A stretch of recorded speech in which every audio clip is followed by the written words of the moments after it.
Welcome everyone to our webinars. We're going to be starting shortly. We have about a minute to go.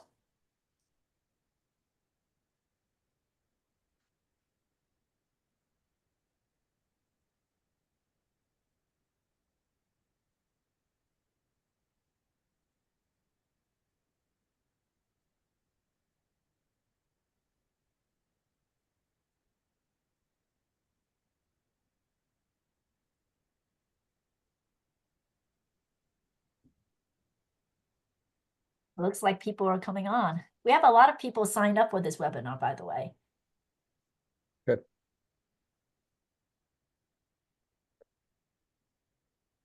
Yeah, people are still coming in.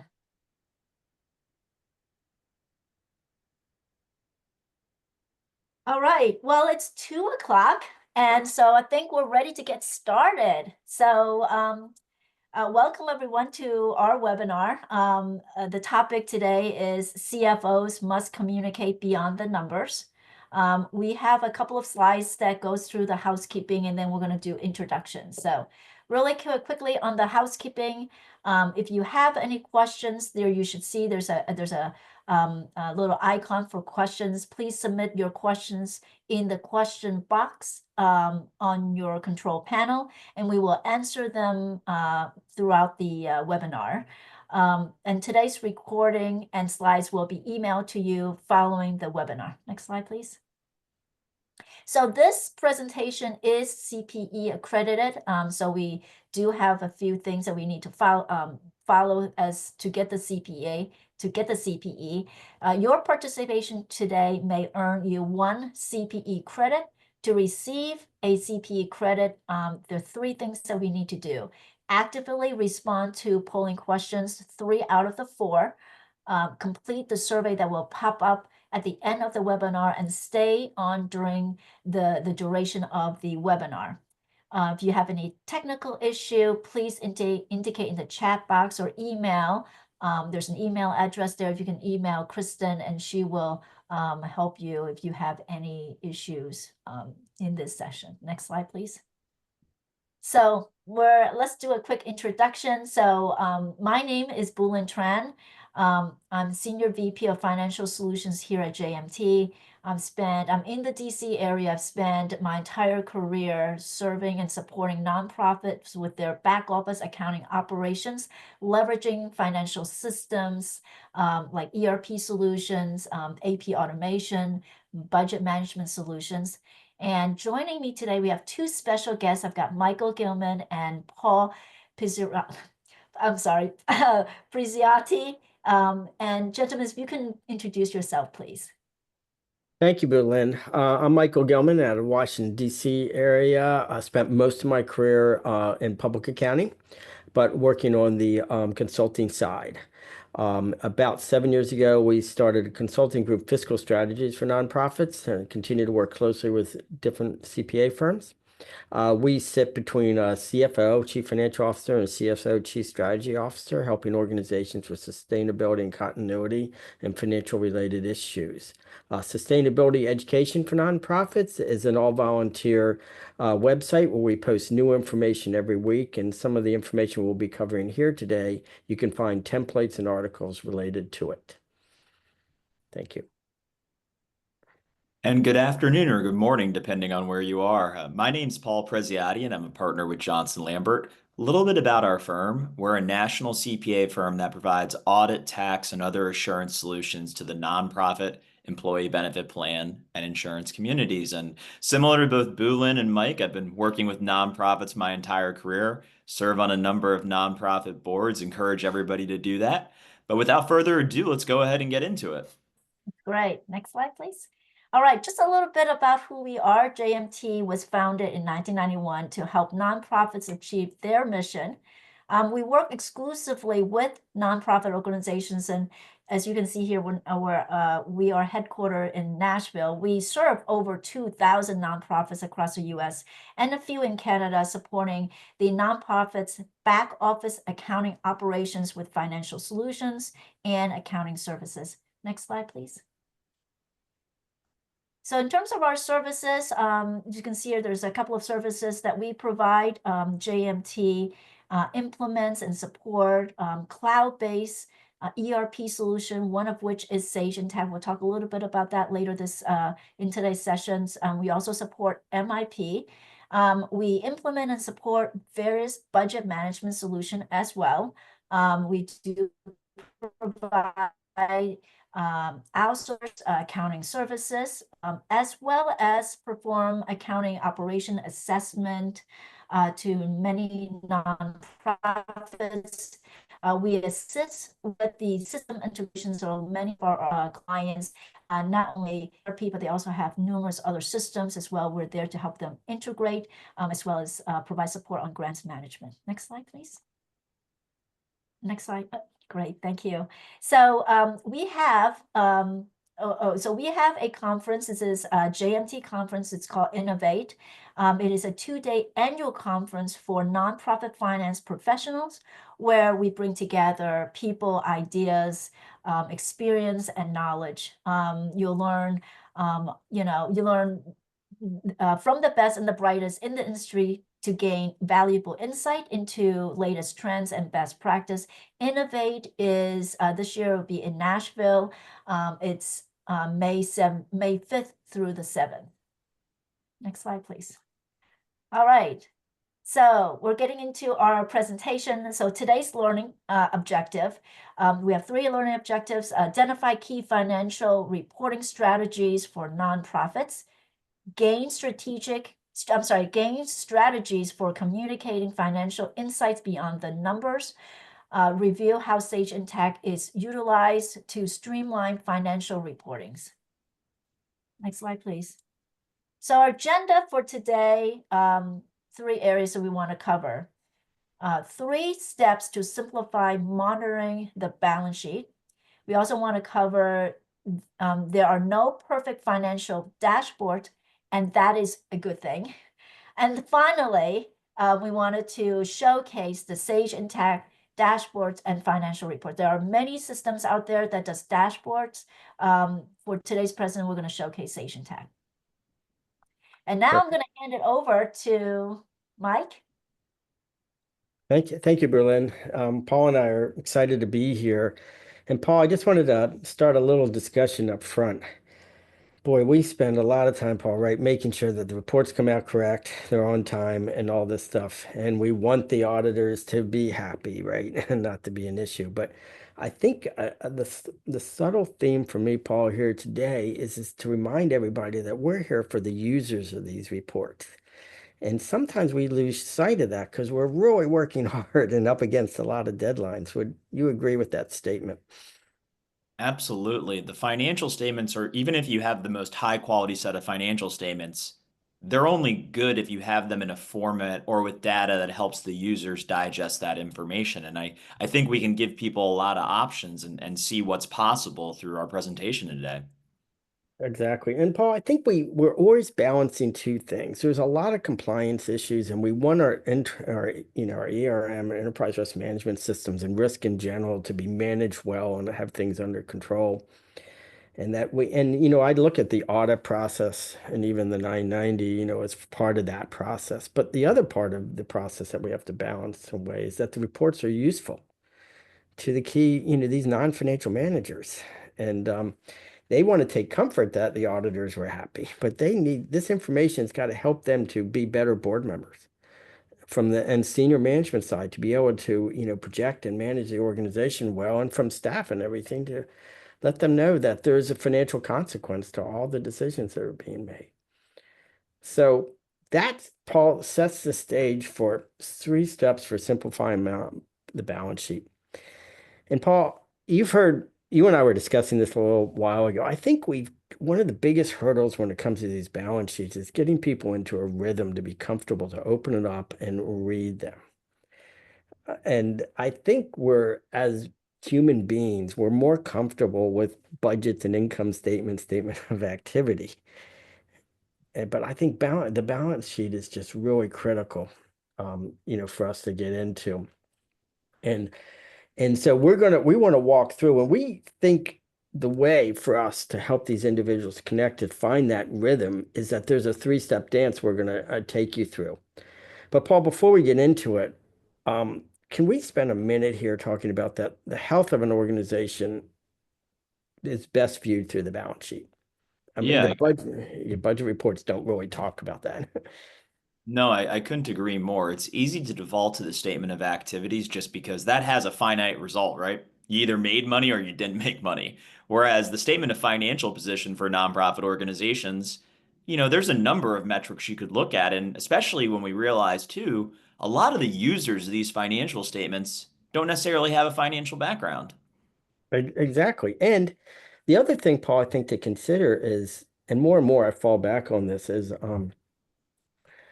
financial numbers without the backstory don't tell you the full picture. And the backstory without the financial numbers don't tell you the whole story. And the perfect example of that is you could be having the best budget year you've ever had. And the organization could be struggling for cash flow, could be struggling on their balance sheet. And what looks like a horrible budget year, financially, they're in great position and they're moving forward on some programs and they have operating reserves and they could be investing. So one without the other, it's an incomplete picture. But Paul and I are going to repeat ourselves on one point. People are more comfortable with income statement, statement of activity, the budget reports. And we got to get them equally comfortable with the balance sheets. And that's what we want to talk about here today, is how we improve it's an engagement thing. So, and you and I have talked about this many times, but I think a lot of people, and Berlin, when you and I talked in preparation for here, there's a lot of people, and especially board members and staff too, who don't open the report, who do not look at the balance sheet. And because we have to help them answer two questions. One, what's in it for them? Why is this useful for them to do that? And the second thing is to get them comfortable, looking at it. No, So. simple sometimes is good. People assume, Mike, because we're accountants, we want to see all the details. I don't always need to see all the details. If you give me a very simplified statement of financial position that's easy to understand, easy to digest, number one, I'm more likely to look at it. And number two, everybody's more likely to get more out of that whole process. Exactly.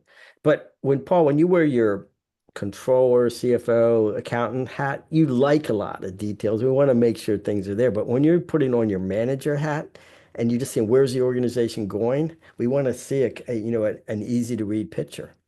Depends what kind of mood I'm in, but let's That's let's move on. exactly exactly well said. So it really comes down to this barriers that we get them comfortable. And we're repeating ourselves here for a second. We have a lot to go through, but it's important. The biggest hurdle is to getting them comfortable in between board meetings, in between, staff meetings, whatever, that they're comfortable looking at this port and keeping, an eye on the organization. I always equate, the balance sheet to like, blood pressure readings. If you get a report and so you can see the numbers are in your blood pressure, you can tell. To me, that's the balance sheet. But you could be talking to someone and you can't tell just by looking at them that their blood pressure is out of control. Well, I would also argue too that I find when I always go to get my annual physical, when I get my blood pressure reading, I ask, was that good or was that bad? And you can equate that to the balance sheet as well, because a lot of times you could look at it and not know, are we in good shape or not? Right. And we're asking that question. So Paul and I, we're going to be able to, our goal here over the next few minutes is to help these non-financial managers get comfortable with a three-step dance that will get them to say, yeah, we're in a good position or not so well. And step number one is really a rhythm step for me, Paul. And we do it, because when you get a balance, it doesn't happen too often. But when we get one that's out of balance, we quickly look. But your dog knows when it's out of balance. But it's a rhythm step. Step one is just go in, look at the balance and check it's in balance. And that helps the average skittish user start to get comfortable with the balance sheet. It's a very quick step. It's a quick step, but a necessary one too, because if you give someone a report that's out of balance, you're going to lose that confidence, and then this Well process said. becomes so much harder. Well said. And then we subtly tell them they're actually doing part of their job of the internal control system because if it's in out of balance, like Paul was just referring to, that's part of the checks and balances and the basics of an internal control system and hand it back. And don't start to make decisions because some of those numbers on that page will change. Okay, and that gets us to the key section here that we want to spend most of our time on. And Paul, I will tell you my bias, and I think a lot of people have it is, when I first look at a balance sheet and I know it's imbalanced, so what we call our 60-second test, first 3 seconds imbalance, I go right down to the net asset section. And I'm going to say one of my favorite things. I've met a lot of nonprofit organizations over time, and a lot of them have great ideas. What I haven't met is a lot of nonprofit organizations that have the working capital, the operating reserves, the financial health to be able to act on those ideas. And so this is to me, getting it, and we're looking at that net asset section, and we're just trying to say, where are we? Are we good or not? But Paul, I've always relied on you. There's a lot of elements into that net asset section, but at the beginning, we just like to say, is it going up or down? And then looking at with or without donor restrictions. Yeah, very simple way to look at it. If you have aggregate negative net assets, it's probably not the best situation. Now, we can talk about by category, but that's where I'd start from the very simple thing. Go to the bottom of that statement of financial position and say, are our net assets in the aggregate positive? Right.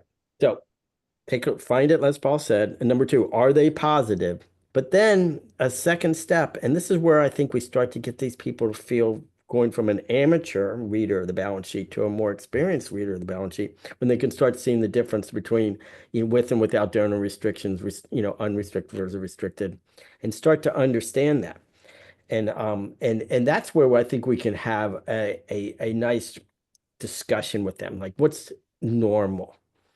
Paul, there is no normal, but That's what I was going to say. There is no one size fits all for nonprofit organizations. It's going to depend, what type of organization are you? Because this is going to be different for a trade association or professional society versus a foundation or a charitable organization. And it's also going to depend based on the nature of your operations. and the very bottom, that word expectations. Where one Yep. organization is, it will be totally different than another organization. And Paul, I'm going to throw a quick example out there. An organization that's sitting on a lot of net assets where, and the unrestricted without donor restriction side is where operating reserves reside. There's a couple there, but you could sort of see it without going through too many. And you could say, wow, that's a really healthy organization. But you can, positive, 2 years ago, they were sitting on 3 years of operating reserves. Now they're down to 1 year of operating reserves, which is still very healthy, right? Most goals are 6 to 12 months. But where did those 2 years disappear from three down to two? And I've seen other organizations, Paul, where they should get a pat on the back that their operating reserves, their net asset sections now up to about 3 or 4 months. And a year ago, they were negative or only had 1 or 2 months of operating reserves, and they made some great progress. So again, without the backstory, then you have to understand that. And I think, and Bulin, we're going to tell you, that's where we're going to give you a teaser. That's where the dashboards come in, a little bit. We can start to set that expectation through KPIs, key performance indicators, in the balance sheet. But we'll get to that in a few minutes. So as we talked here, is understanding operating reserves and understand that. And Paul, I have seen a lot of non-financial managers, especially at the volunteer board level, where they see millions of dollars on a balance sheet and they just assume they're happy, that everything's okay. And you and I know millions of dollars doesn't mean, financial health. They could have a lot of funds tied up in, a building. They could have, permanently restricted type funds, endowments. They could, a lot of things that could go on there, and they could still really be struggling. Yeah, and that's why it's always important to have the context to your earlier point, because that could be normal, right? Like you could have a very complex charitable organization where most of their recurring activity goes through restricted, but you don't know that without setting the scene. So that's why it's key to your earlier point to make sure you give the users the context to say, here's who we are, here's how we operate, here's what makes sense. And we're going to connect the dots on this when we get to the dashboard. But we're still sort of with the balance sheet and thinking of it standing on its own. They've got to see that, that dichotomy between unrestricted and, and restricted assets. and understand that, so my favorite thing, Paul, to say is I always go to the net asset section, then I go to look at, where the without donor restrictions, the unrestricted side, hopefully most of the assets are there. Okay, so that's step two. And then step three, here's where we get in. There's a couple places you can go with step three. My favorite place to go with step three, and I think it's easy for people to digest, but it tells something about the organization, is to take a quick look at their liquidity. Just to, go, and as I say to non-financial managers, sometimes they don't like that word liquidity. I say, go to the top of the top of the assets, because the most liquid assets serve at the top, and compare that to the top of the liabilities section, where their liabilities accounts payable are, and just see how they are. Are they able to, is a quick indication, they could be sitting on a lot of net assets, Paul. And I've seen it where they're underwater on their checking accounts, bank accounts, because their accounts payable is more than their operating accounts. Yeah, it's one of the things we always look for as auditors of nonprofit organizations, right? Because if you don't have enough cash to pay your bills, what does that say, Mike? Exactly. And you could then make it, there's just a lot of things that flash through my head. But one thing before we say that is, Paul, you know how accounts payable and accrued liabilities and deferrals of revenue, all affect that. But I always like to say to myself, if they're sitting on a lot of assets, but their cash is tight, what's going on? You know what I mean? The perfect scenario is when sitting on a lot of net assets and the cash accounts look good. And also, what's unforgiving is the payroll cycles. What's usually not sitting in, accounts payable because we expense it every day is you're days away from the next biweekly, or if you're however you're paying your payroll cycles. There's no wiggle room. We can Yep. sit on accounts payable, we can't sit on payroll. And so I always think that looking at that step three, that liquidity position is good. And I think that's a very easy one for anybody, top to bottom, whether a board member, even a junior staff person, and everybody in between can understand liquidity. They deal with that at home on a regular basis. And so just take a few minutes and to go through that with people. And Paul, I think that's a comfort step more than anything. They're not gonna struggle with that. Talk to them about it, keep an eye on it and such. And then with the dashboard, if it's an organization that's, liquidity is an issue, I think it's a great KPI that we can put up there and, and watch over that. So take a look at the total cash position. Balance sheets are comparable to a period before. I always like to pick people, you go up to the top of the page, is cash up or down? It's very quick. You start to get a comfort zone. So we talk about the two-dimensional and three-dimensional. Two-dimensional is where is a line compared to where it was in the prior period or year. And then, of course, three-dimensional is like cash. How does that compare to accounts payable, accrued expenses, and things? And that gets them into the third dimension. And Paul, I think at that point, it's almost like taking the training wheels off the bicycle. Once you get the average person to be able to answer these three steps, they start to feel comfortable looking around in there. And, and they can answer that net cash position. Yeah, and it's not everything, but it's a really good start. Yep. And then I always like to, remind them subtly about this step. The average nonprofit, Paul, you and I've talked about it. It never shocks me. Up to 70% of that budget can be tied up in payroll taxes, and supporting labor burden. And there is no 30-day rule like with accounts payable. That has to be paid. You gotta pay people or they won't work. That's what I was told once, Mike. Yep. And so I will tell people, from here you flip over to the income statement, look at the burden labor lines, divide it by 12, and then divide it, again in half, and you could see what that payroll cycle usually is. And, do we have the cash flow for that? It's a quick question. The last one before we head out of this section, Paul, and this is a little more for associations and things that have, larger maybe potential deferred revenue coming in from registrations, right, for workshops and annual meetings and things, or deferred income from membership dues and all. it looks like we might have a lot of cash, but if a lot of that cash represents money that we've collected for the future, which is a good, money early is always better than money late. It could be that we call it, there's a technical term for that. It's called canned in the cookie jar. They could be using revenue for the future, to cover costs now. And so that's sort of I guess God, I hate to use that word, it's bad, but it's more of an advanced question for them to look at. How does deferred income, affect this? But I think they'll start to get comfortable. So last part before we head out of this section is there are no bad questions when it comes to a balance sheet. Getting people if it's stuck in your hand, do not hesitate. If something doesn't even have to look funny. If you need an explanation or it looks a little funny, you feel uncomfortable, tell them that's their job at the end of the day. Ask a question. There are no bad questions. No, I really think making it simple, like we discussed, goes a long way. Just focusing on these trends may seem basic, but there's a reason why we repeat them time and time again, because asking these questions leads your organization to a healthier state. And in a board, here's a tip to take away, Paul. In a board meeting or in a staff meeting, as finance people, which we have a lot of finance people on here today, we know some of these answers. The other people sitting around the table don't. Ask the question, even though you know it, because you're asking on behalf of the other people sitting in the room and to help them to get comfortable. So I think that's always good, and encouraging people to go through this 3-step.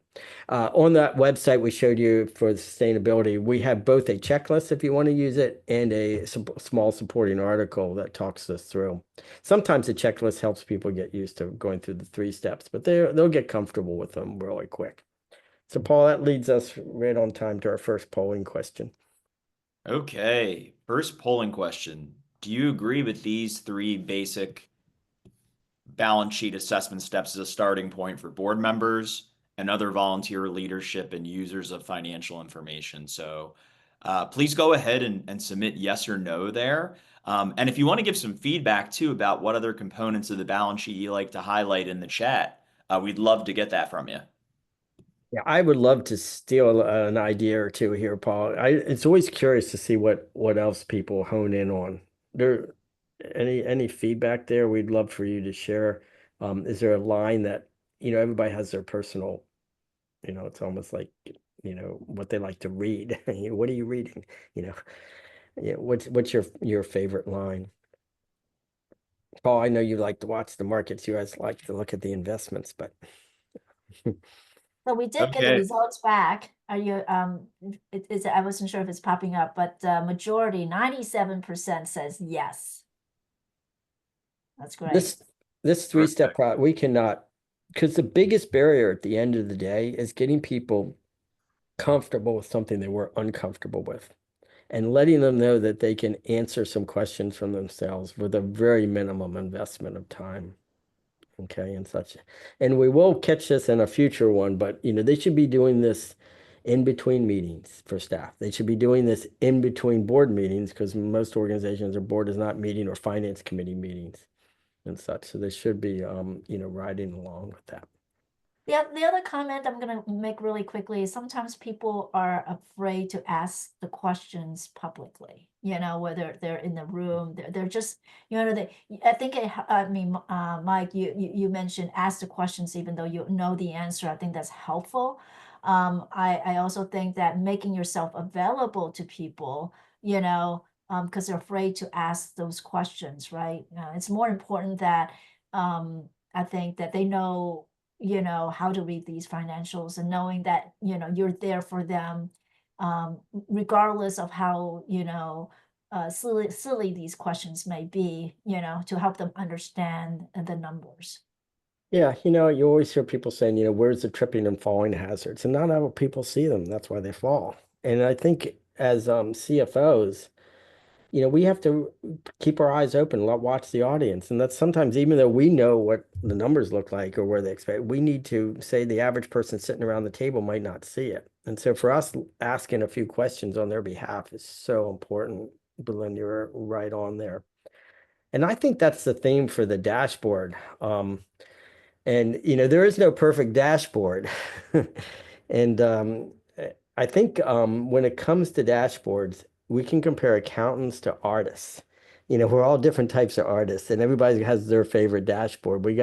But the art appeals, and what is it, in the eye of the beholder, right, Paul? And so we're trying to get elements on a dashboard that will, if I build a dashboard for me, it's going to work for me, not necessarily everybody else. Well, the beauty of a dashboard is compared to the financial statements, right? We talked about how you can make financial statements better. Shorter equals better. You can consolidate, but you can't make up a completely new balance sheet classification. However, with the dashboard, you have that opportunity, and it's really about, what matters to your organization from a qualitative and quantitative perspective. And we don't lose anything, Paul. I always like to equate dashboards to like an executive summary on a very long document. And my favorite one there is you get a 50-page lease. What do we read? We read the 2-page executive summary on top of the lease to start with, and we gain some comfort, right? And I think that's how we should look at dashboards. They're not audited reports. They're not intended to be. And we don't want to do things that aren't GAAP, generally accepted accounting, but we want these users, it's the ambassador to the rest of the financial statement. Yeah, And the key word is useful yeah, there. Yeah. yeah, you want the dashboard to provide the information so that these non-financial managers can make the best decisions possible for your organization. So let's talk Exactly. about that. Exactly. So the qualifier here is that they have to be a collaborative effort here. And I think most organizations will have some sort of dashboard, and we'll come back to that in a minute. How they got to it is an interesting question. And it's sort of like when you're doing, a triple blind effort on research grants or something. We want to make sure, my favorite one is make sure we have some staff input, some senior management input, and some board or finance committee input. And we get elements of, we ask these people, don't just shove it in front of them, what's here. And gathering this information in there, but we call it the 1 cup coffee test rule, that when we're done, they can drink it in about a minute or two.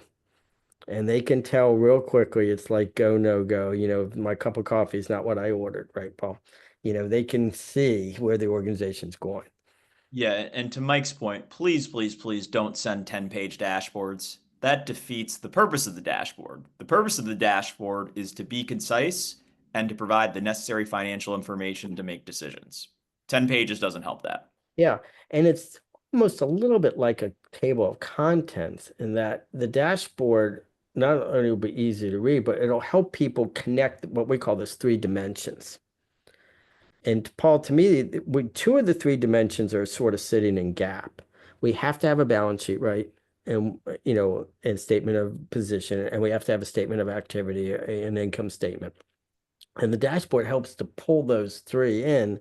And the 3rd dimension of that is where's the organization going? And so we think that you can always do that. And the big thing with the dashboards to me, Paul, is point number 2, who are we talking to? What is that dashboard designed for? And my preference is I design the dashboard for senior board leadership, and I might have other add-ons for staff and internal. And the larger organizations will have a different internal dashboard than the external facing one at the board and finance committee level. But with all the systems that we're blessed with today, right, Blue, we can generate these dashboards in very powerful ways, but not everybody likes the same piece of artwork. And so Well, we do have a question that came in. Okay, sure. I was gonna fire away this question. How do you facilitate conversation about investment and endowment at the board level? Investment endowment. Good one. That's a good one. Yeah. I would love, Bullen, can you table that question for a few minutes when Paul and I can hit it in about 10 minutes? It'll be a perfect place to hit that question. So what we want to do here is we want to dial it back for a minute. There's always this sort of 3-dimensional process. And this is one, Paul, that I think is out there and people ignore it. When you're talking finances, you always have the chief staff position, the CEO, executive director. You have the chair of the board, and you have the board. And there's 3 different animals that are constantly changing, right? The executive director might have been there for 10 years, but the chair of the board is changing, and the board is a body of people. They're going to have three different philosophies, and we're always trying to balance that. So that's why on the dashboard we have to, get it in. And then Berlin, this is what we were talking about before, Paul and I, is that you know, the audience is here. Sorry, the way it looks at it. It's the audience and just as a board, and we're balancing the hot buttons. What do they want to see versus what are they maybe ignoring? Where some of their fiduciary responsibilities are. And like a child, if you ignore their hot buttons, they're not going to eat. You know what I mean? You have to mix in some of that with the vegetables, right? And the fiduciary, maybe they're not watching over cash, days, or liquidity, or they're not keeping an eye on unrestricted, restricted net assets or something. So those balancing points we have to look at. And then we have this nature takes over for us here because we have the budget, our balance sheet. And then, if it's a membership-based organization, which we're going to show you in a minute, how's membership doing?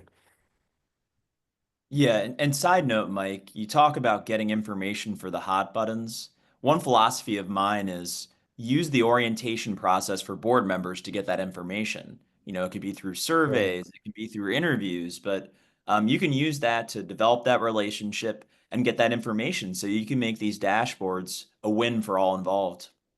And a dashboard, Paul brings up a really good point. We're going to take you through one now before we do it. It melds the compliance. We will have an income statement and a balance sheet up there. But when that third section, we can meld to the organization where we show our performance, key performance indicators, other things that we want to show graphically or not. So we're always pairing the boring with the exciting. We're going to take you through a little example here, real quick. This is designed to fit in PowerPoint. So it's in Berlin. I know you have really some amazing dashboards we're going to show, but we also short on time. So let's do a couple of things. Paul and I are going to invoke the no whining rule. And the no whining rule is this is not your organization, so you might not know all the assumptions and things that are going on. We want to just see what jumps off the page at you. But if everybody goes to the top, you'll see it's April 30, 24. Column 1 is the annual budget. Column 2 is a 10-month budget. So we know this is a fiscal year end of June 30. 10 months actual is column 3. And then we have a projection, which we'll talk about another day. We're both big proponents of doing rolling projections for the remaining 2 months of the year. We're going to look at the bottom line and the top line. And if we take a look at this, we have a red number, a negative $10,000 result. Paul, what pops, give me a positive spin on the negative 10 on the bottom line. And I think the thing that we point out, Paul, right, is like the board approved us to lose 20, right? Yeah, we're doing a little better than losing 20, that's for sure. Yep. Now, I think it's very important, and this is why the design of the dashboards, and we'll hear from Berlin in a minute, is I would not say on a $2.5 million organization we're saving $10,000. You need a magnifying glass to see it. What I would say is we've cut a key metric, which is in half. And that's a powerful statement. So learn to speak without the dollars. And that we're pleased to report with 2 months to go that we're going to cut our deficit in half. And then to go 2 and 3 dimensional, here we only have time for 2, is we pair that with the biggest line, which is at the top, and probably their hot button, which is watching membership, that membership is trending up. And so, we start to say, okay, so we're going to step into the report. Same organization, same time period. Notice the bottom of column 4 is the same, columns 1, 2, 3, and 4. We've now added 5 and 6. Pretty boring that you have a comparison to the prior year. Boring is good in finance. We want to be exciting on mission. We want to be boring on infrastructure. And we have a report here that meets, right, best practices. And so now if I go to column 4, bottom line, 10,000, does it look better, the negative 10? And yes, because the prior year we lost 40K. And it's nice that membership's up over the first slide. Now we show a trend. 1 year is not a trend. Now we show that membership's up over 2 years. That's a totally different story. Okay. Example number 3, we widened out. And what are we doing? At this point in time, we'll most likely have or getting ready to have that budget ready, either board approved or not. And so we can slide that out there. And so what have we done? We have a look back. We have the current year, and now we have a look forward. And so for all three, now we find the negative 10,000 in column 4, and we've gone, we have the U shape. We're in deposit territory. And what's the best part of membership being up over 2 years, that we expect it to what? Continue to be up as we put it in the budget and conservative budget and all that. Now, the key here is getting people to be excited about balance sheets. I always like to remind people, say, everybody go to the bottom of column 6. They lost 40K. The board approved them to lose another 20K in column 1. Can this organization afford to lose $60,000? And you can't tell, because the answer is, well, the health of an organization shows up on the balance sheet, and now we parked a small balance sheet under here. And notice we've worked really hard to get the number of lines on the balance sheet down. And Paul, you've talked really well about it. It's a little bit of an artistic thing to get the balance sheet condensed, but I think this is sort of a typical format, and you can see. Yeah, I think this is a good level of detail. And as we can see, our net assets without donor restrictions, we're in good shape here, right? We clearly know now that $60,000 loss, it's okay in the context of the reserves that we have. Yeah. And if you look closely, unrestricted without donor restrictions, it's actually, and that's where I think the health is, right, Paul? They've actually gotten stronger. Why they lost 60K? Because they've been burning down their more of the restricted funds. And this is just a great story. Okay. Now we have an open spot in the third area. Remember, 3 dimensions. And here, this is very simple KPIs because you can't read them on a PowerPoint. And Berlin, you'll come in and give us some nice looking KPIs. But here's just the point here that Paul and I want to make is, when we pick this example, is there's no dollars in the third area. It's number of members. It's a retention rate. We have lots of dollars everywhere else. So Paul, I always like my KPIs to be like non-dollars, about the dollars, but non-dollars. Yeah, and this is just one you can do if you want to focus on membership. Some other ideas include taking a look at operating reserves in comparison to expenses. You could take a look at the current ratio. Again, that's just food for thought. And that's not to say you have to do the same one every month. We can switch it up, right, Mike? Oh, exactly. And that's, Paul, that's one of the best takeaways from today is don't hesitate to change your KPIs out. You can't change your balance sheet. And this is where I'm saying, where you get artistic here. Paul is so right on here about that. And there could be things like, for a donor-based organization, contributions are up, but it might be because of a few major gifts that the average giving is down per donor or something. There's so many things, or registrations at events, or there's different balance sheet aspects you want to point out here. And in such, and Berlin, you and I've talked over many years, sometimes I always like to have a couple of each, a couple of balance sheet KPIs, a couple budget related KPIs, and a couple mission related KPIs that are in the finances. Like, what are donors doing? We've typically carried, 10 active grants. We're now only carrying 3. Maybe is that good? Maybe we have a concentration risk because we have 1 or 2 grants that we're really leaning on. But if you have 10 grants that are funders, we're not as concentrated. And these are questions that just don't show up on an audit report. So we have polling question number 2 here. Okay, polling question number 2. Do you use dashboards in addition to regular financial reports? Yes or no? So I mentioned earlier that this is a key question that I also wanted to ask, is when we talk about dashboards, we, we're trending to, leveraging the ERP systems, providing that dashboards for you, not a dashboard that you're providing via Excel or something like that, right? So we'll see in a few minutes what that looks like. So let's see if we have results from this polling question. Should be coming up. I'm looking forward to this. Oh, Look. Okay, you won the bet, Berlin, because I was wrong. What were you thinking? I owe you dinner now. I was really, I thought, I thought it would be 75% or higher are using some sort of dashboard. And I was arguing for what was the last time you changed it. But we have 50% aren't using. Well, I Okay. think even that is high. I will say that a lot of people are not, they might have the ERP system that supports a dashboard, they may not be using it, you know? So you'd be surprised. So, We're gonna go into this section just for 2 or 3 minutes here, Berlin, then we're gonna throw the ball back to you. mm, But this will set the stage for follow-up presentation. You saw here how much, Paul, I think of you and I as traditional finance people, and when we started out our career, but we've moved into just understanding that if we can't connect the numbers to the mission and where in sustainability and helping organizations to thrive in the future, you can't wait until the fire alarms are going off to make change. And if you look at really the high performing nonprofits out there that people look up to, all that, they're just like for-profit entities. They're constantly trying to innovate and do things differently. And we need to do that, through the numbers. And I think as CFOs, people trust us, right? People who controllers, they trust people because they're scared of the numbers. But we have that trust, and we can use that to be like a mini CEO or, an advocate for change and talk about innovation and use our position of trust and be ambassadors for the organization.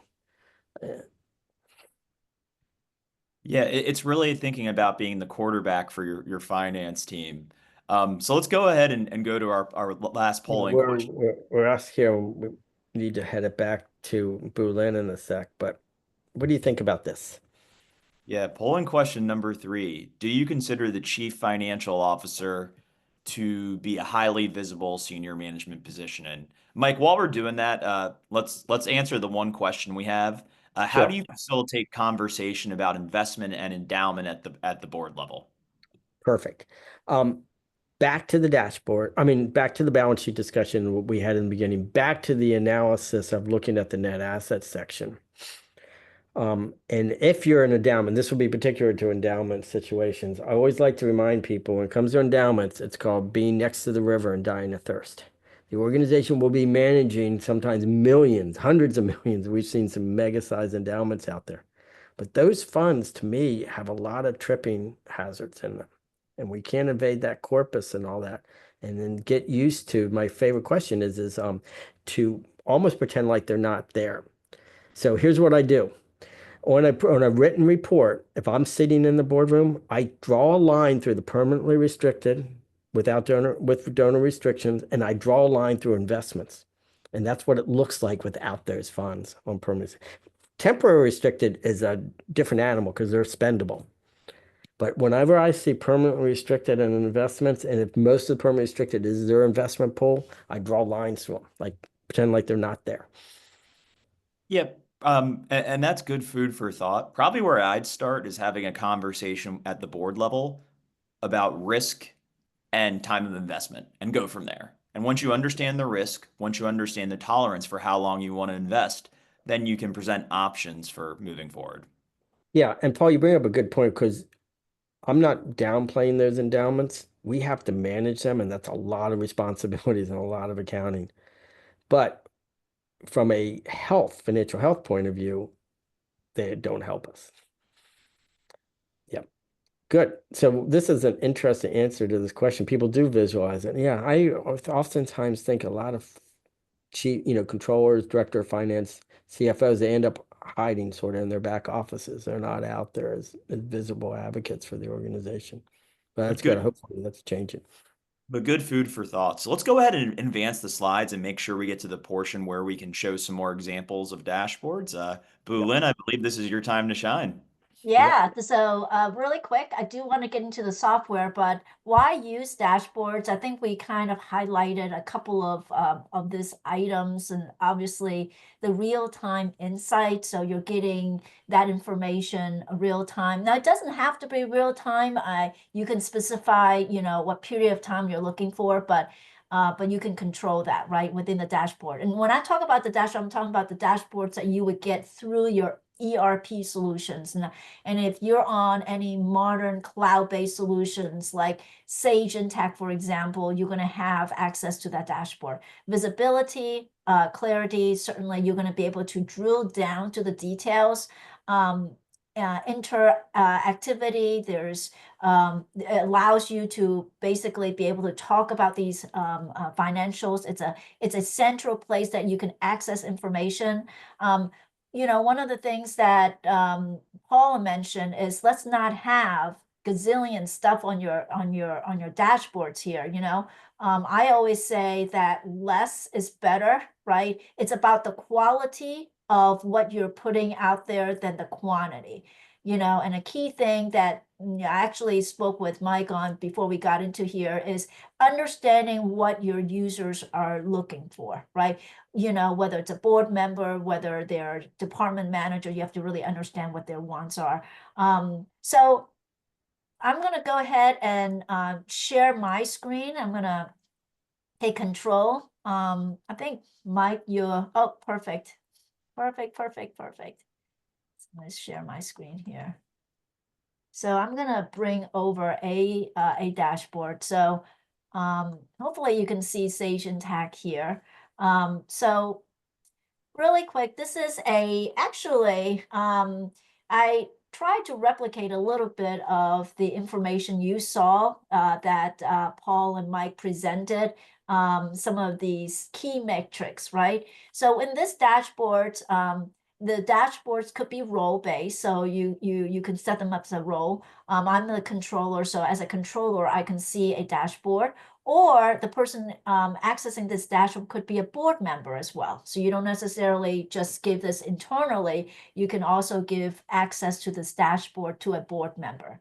A lot of these things, how you configure is up to you. These components could be drag and drop, right? You put it out there, you can drag it and put it anywhere you want.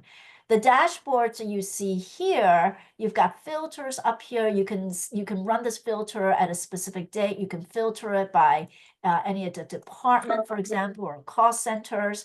You can also filter it by entity or group of companies, organizations. And then you can also filter it by like projects or grant, right? So you can specify any specific project or grant for this. Now let's really talk a little bit about what you can push out to the dashboard. As I mentioned, we talked a lot about KPIs. So these are examples of KPIs.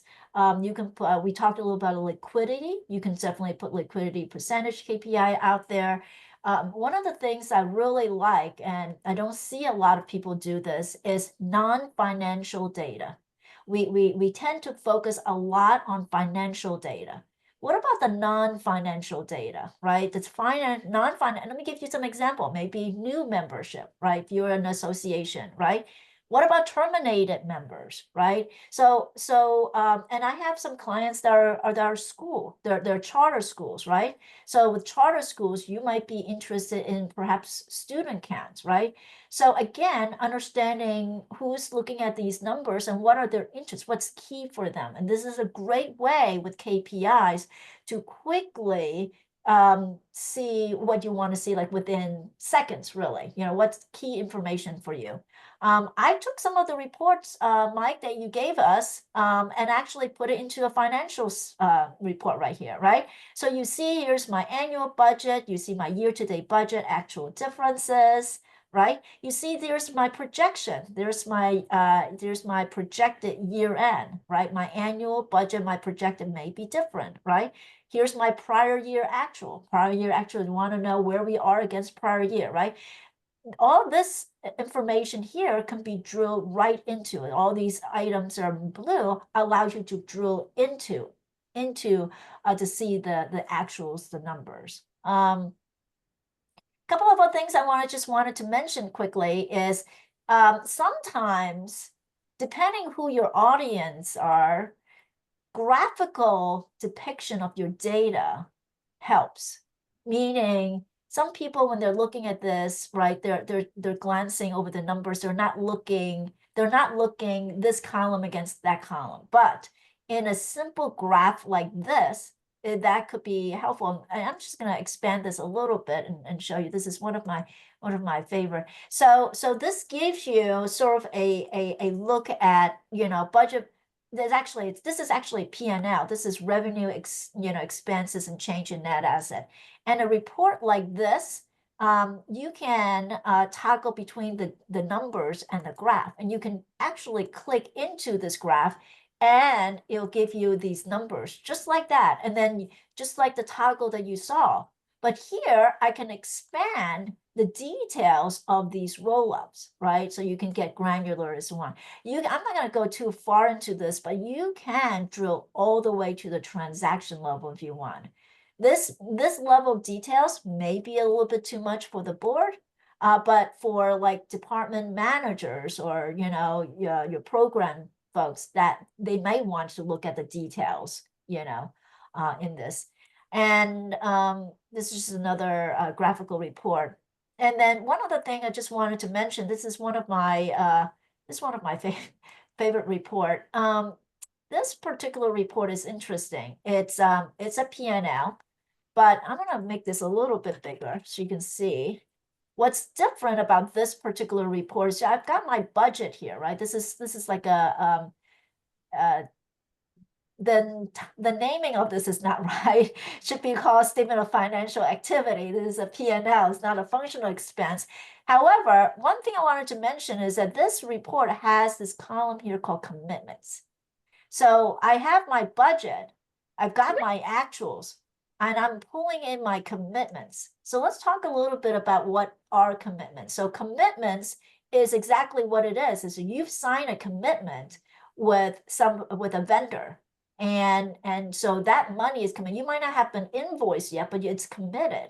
And so being able to see where you are, the budget variance, factoring commitment could be helpful because that will assure you or give you some assurance that you're not going to end up overspending. Whether this is a project report or this is a grant, P&L by grant or project, once you have that commitment information there, that means that you factor in, and that invoice is just a timing things, but from a spend perspective, you've already spent the money, basically, right? So anyway, I know we only have about 3 minutes left. So there was a lot that we covered. I'm going to transition back to our PowerPoint because we're pretty much at the end of our presentation. I'm just going to put this in presentation mode. So we have our last polling question. So you go ahead and provide that.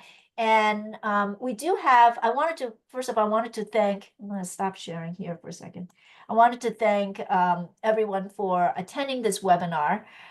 We do have a future upcoming webinar. Michael, I don't know if you could share that slide because I noticed on my slide doesn't have the upcoming webinars if you don't mind bringing that up. Oh, sure. Not a For problem. some reason.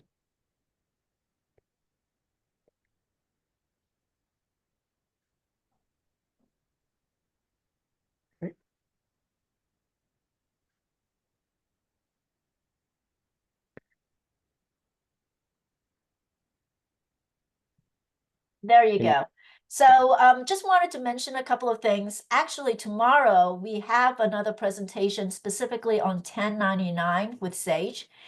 So if you're on Sage and this is the time of year for 1099, if you need a refresher, that would be perfect. I also wanted to highlight next month, we're having a presentation that compares the GP and the Sage Intacct functionality, and that's on the 26th. If you're on GP, you'll know that Microsoft is basically sunsetting that software. So, and you're gonna need to make a decision on where you want to go or how you want to, get off of GP. But that's a very popular questions for people that have been, long time GP users. And then I also wanted to mention in March, this group here will have another presentation on budget.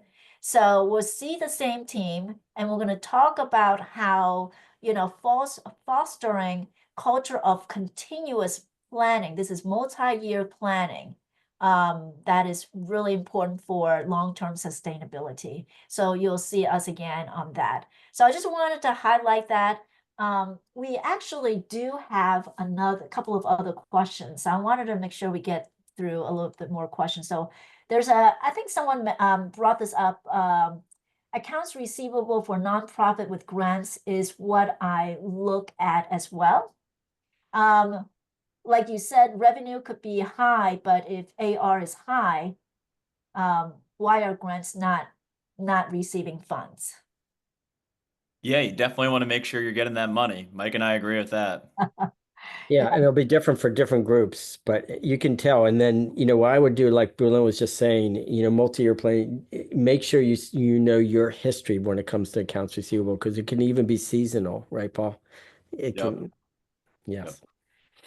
So then the last question we have here is, how would you get non-financial data out of Sage? Well, it depends. You need to have the non-financial data in Sage in order to get it out, in order to present it. And there's a number of ways to do that. Sage supports what I call statistical accounts. So statistical accounts is a great way to track non-financial data. I'd be happy to connect with you if you have any other questions on that. So I think that wraps up our presentation. I wanted to thank both you, Paul, and Mike for really appreciate that you guys are joining us on this in this presentation. And I hope this presentation is helpful for everyone. And we look forward to seeing you next time. So thank you so much. Have a great day. Take Thank you. care, everyone. Thank Bye-bye. you. Bye-bye.